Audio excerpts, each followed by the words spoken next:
Bonjour à tous et à toutes, je suis ravie de vous retrouver aujourd'hui en vidéo pour vous présenter ma sélection de sorties littéraires pour le mois d'avril.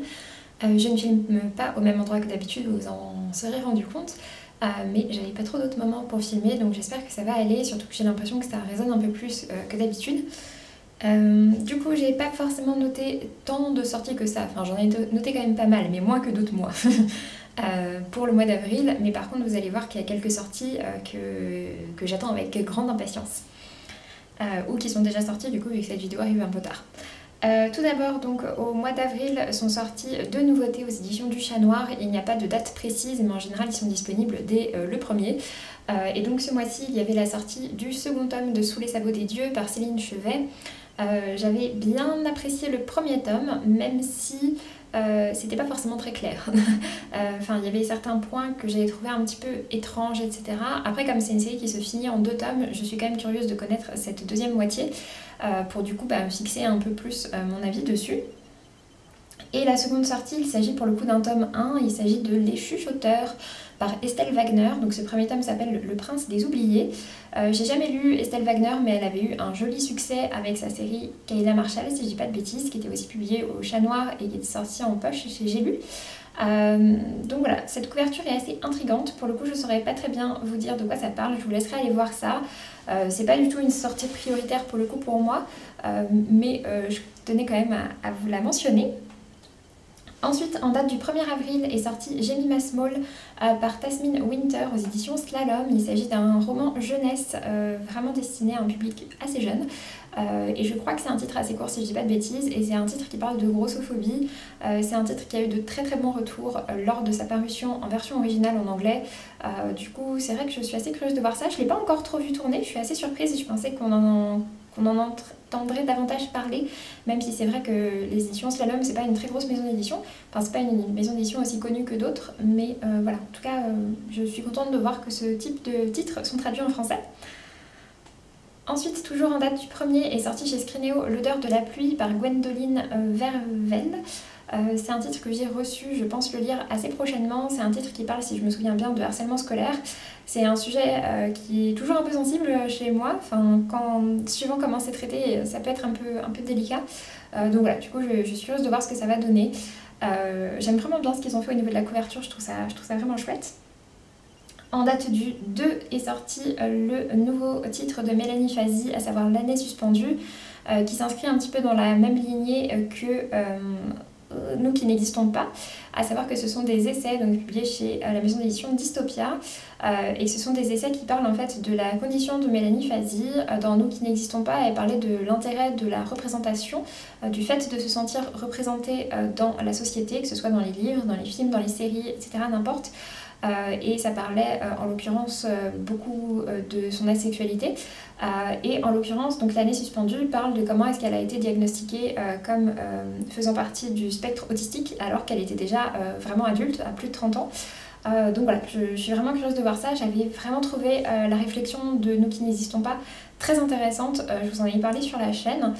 Mélanie Fazi, moi au départ je la connais en tant que traductrice, puisque c'est la traductrice officielle de Brandon Sanderson en français, et vous connaissez mon amour sûrement maintenant pour les écrits de Brandon Sanderson. Donc voilà, en fait j'ai découvert Mélanie Fazi au départ par ce biais-là. Ensuite j'ai découvert ses nouvelles fantastiques qu'elle a publiées, et puis finalement je suis arrivée du coup à ses essais qu'elle a sortis plus récemment, puisque son dernier, son premier en date d'il y a à peu près 2 ans je pense, 2-3 ans, et du coup c'est vrai que je suis vraiment curieuse de voir ce qu'elle va écrire cette fois-ci. J'aime vraiment beaucoup son écriture en plus de ça, donc voilà, je suis très curieuse de voir ça. En date du 2 également est sorti le tome 4 de Deep Sea Aquarium Magmel aux éditions Vega, qui ont été rachetées par Dupuis, ou qui appartenaient peut-être déjà à Dupuis, mais je crois qu'elles ont été rachetées. Et mon Dieu que je suis contente de voir ce titre enfin sortir. J'avais beaucoup aimé les 3 premiers tomes de la série, et malheureusement c'est une série qui s'était un peu arrêtée en cours de route. On n'avait pas du tout de nouvelles de publication depuis 2 ans, je dirais maintenant. Et ce tome 4 a été sans cesse repoussé, en sachant que la série est terminée en 5 tomes, et que le tome 5 est pour l'instant annoncé pour le 5 juin je crois. Donc j'espère très très chaudement qu'ils vont bien tenir ce qui a été annoncé et que le tome 5 pourra lui aussi sortir, mais j'ai plutôt bon espoir puisque j'ai vu que les tomes 1, 2 et 3 sont ressortis en prix découverte, donc à 3 € chacun, et alors franchement foncez le découvrir. Pour ma part j'avais revendu mes 3 premiers tomes parce que je m'étais dit que j'aurais jamais la fin, mais du coup maintenant que je vois ça, je pense que je vais me les racheter en fait, en me servant sûrement du coup de la nouvelle offre. C'est vraiment une très très chouette série qui se passe dans une espèce d'aquarium qui est en fait vraiment un aquarium, enfin c'est pas tellement un aquarium, c'est plus une espèce de station d'observation qui est au milieu des abysses et qui permet du coup d'observer vraiment les créatures des abysses, et il y en a quelques-unes qui sont soignées, donc qui sont à l'intérieur vraiment de la station, mais sinon ça permet en fait juste aussi de voir toutes celles qui sont autour. J'avais beaucoup aimé le concept, les dessins sont très chouettes, il y a beaucoup d'informations sur des créatures abyssales complètement inconnues et j'ai trouvé ça vraiment très intéressant. Le petit storytelling autour m'avait également bien plu, donc voilà, vous l'aurez compris, c'est une série que j'attends, enfin une sortie que j'attendais depuis longtemps. Une autre sortie que j'attendais depuis longtemps, il s'agit de la sortie du tome 6, donc du dernier tome de Paper Girls, je crois que c'est par Brian Kevogan, Cliff Chang et Matt Wilson. J'ai également vu cette couverture-ci sur internet, mais j'ai plus vu celle-ci, donc je pense que c'est celle-ci l'officielle, et l'autre je sais pas si c'est une couverture alternative ou quoi. Paper Girls, c'est vraiment une série que je trouve très chouette. Brian Kevogan, c'est également le scénariste de Saga, qui est un comics de science-fiction que j'aime vraiment énormément, encore plus que Paper Girls. Et Paper Girls, en fait, c'est l'histoire d'un groupe de jeunes filles qui sont chargées de distribuer les journaux dans leur ville, sauf qu'elles vont basculer dans autre chose et qu'ensuite on va partir dans toute une histoire avec des dimensions parallèles, enfin plein de choses, et c'est complètement délirant et c'est vraiment trop cool, enfin j'aime beaucoup. Il y a un côté un peu plus underground, etc. Et vraiment je trouve cette série très très chouette, donc je suis très contente de voir le dernier tome. Et en plus de ça, je me dis que maintenant que Paper Girls est fini, Brian Kevogan va peut-être se remettre à continuer Saga, qui en est toujours au tome 9, qui est en pause depuis pas mal d'années maintenant, puisqu'il voulait se consacrer apparemment à d'autres projets.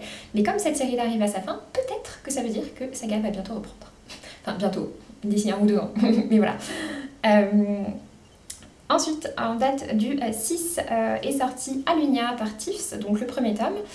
Tiffs, je la connais avant tout pour son travail d'illustratrice, et vous la connaissez peut-être pour ça, sans forcément le savoir, puisqu'elle a quand même illustré de très nombreuses couvertures, beaucoup de couvertures en young adult ainsi qu'en fantasy, en maison d'édition française. Donc voilà, c'est vraiment une illustratrice assez connue qui fait pas mal parler d'elle quand même. Et que moi du coup j'ai découvert par ce biais-là, que je suis sur ses réseaux sociaux au départ pour son travail d'illustratrice, et puis du coup comme elle parlait pas mal de son roman Alunia, c'est vrai que je m'y suis aussi intéressée, et donc voilà, le premier tome sort chez Plume Blanche, enfin il est sorti du coup maintenant chez Plume Blanche.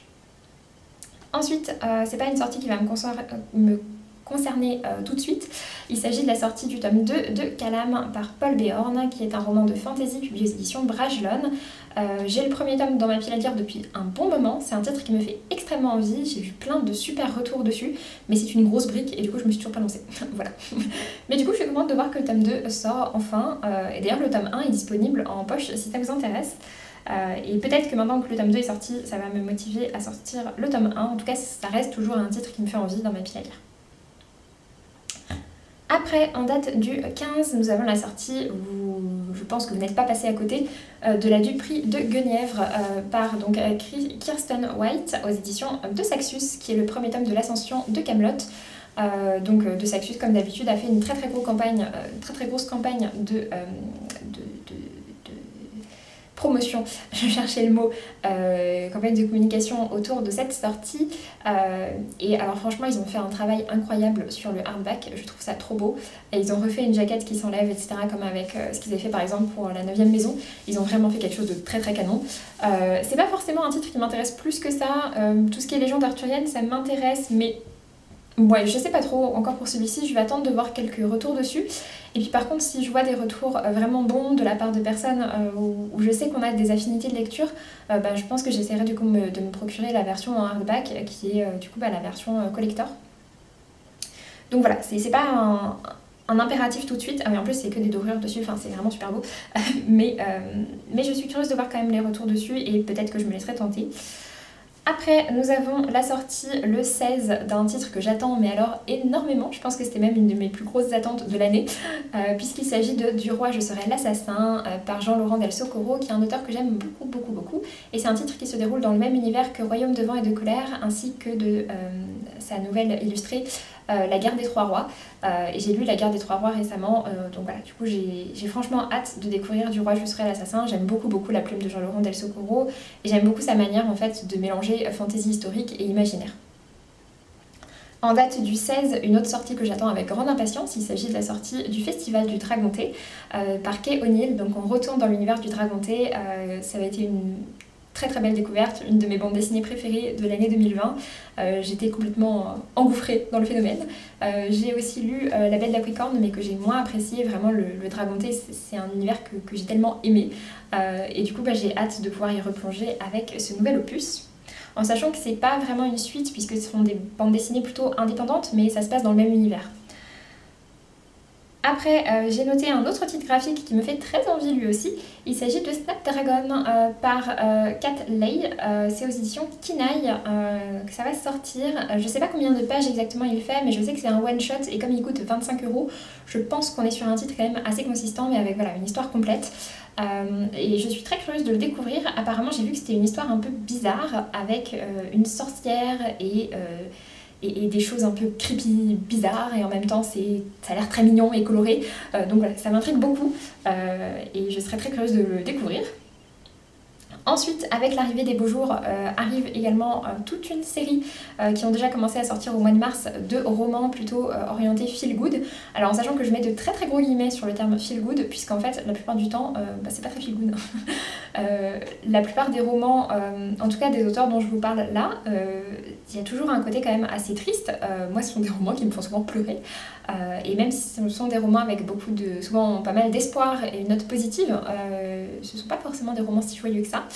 En l'occurrence, on a donc un nouveau titre de Clarisse Sabar qui sort avec À la lumière de nos jours. J'ai pas du tout lu tout ce qu'a fait Clarisse Sabar, il y en a quelques-uns qui m'intéressent beaucoup, il y en a quelques-uns que j'ai beaucoup aimés, d'autres qui m'ont un peu moins convaincue. Donc voilà, je suis toujours assez curieuse quand elle sort un nouveau titre, je les achète rarement en grand format, en général j'attends qu'ils passent en poche pour découvrir ceux qui m'intéressent le plus. Ensuite, on a la sortie de Une toute petite minute par Laurence Perrin aux éditions Calman Lévy. Pour le coup, ça fait plusieurs années que je lis ces titres proches de leur sortie. J'avais vraiment bien apprécié Les jours brûlants et aussi L'aile des vierges. J'en ai lu, je crois, déjà 4, puisque j'ai aussi lu Ma chérie, qui m'a peut-être un petit peu moins convaincue, et j'avais aussi lu Miss Cyclone. Donc voilà, j'en commence à en avoir lu quelques-uns. Et du coup, je suis très curieuse de découvrir son nouveau, donc pourquoi pas. Le dernier, ma médiathèque l'avait en fait peu de temps après sa sortie, donc ça peut être une bonne option pour le découvrir s'il décide aussi de l'acheter cette année. Après, en date du 20, donc ça sortait le Clarisse Sabar sort le 20, le Laurence Perrin sort le 21. En date du 22, on change de genre, mais on y retourne juste après. Puisqu'en date du 22, on a la sortie de Souvenirs de Marnie par Joanne G. Robinson, qui sort aux éditions Monsieur Toussaint l'ouverture, avec leur très jolie couverture. Ce sont également eux qui ont réédité les romans de Anne et la Maison au Pignon Vert. Et vraiment j'aime beaucoup le travail d'édition. Et du coup en fait c'est le titre qui a inspiré le dessin animé des studios Ghibli. Alors je crois pas l'avoir vu celui-ci, ou alors je l'ai vu il y a vraiment longtemps. Et en fait c'est la première fois que ce titre est traduit en français. Donc voilà, je suis très curieuse de voir ce que ça donne. Et puis vraiment le travail éditorial qu'ils ont fait dessus est super canon.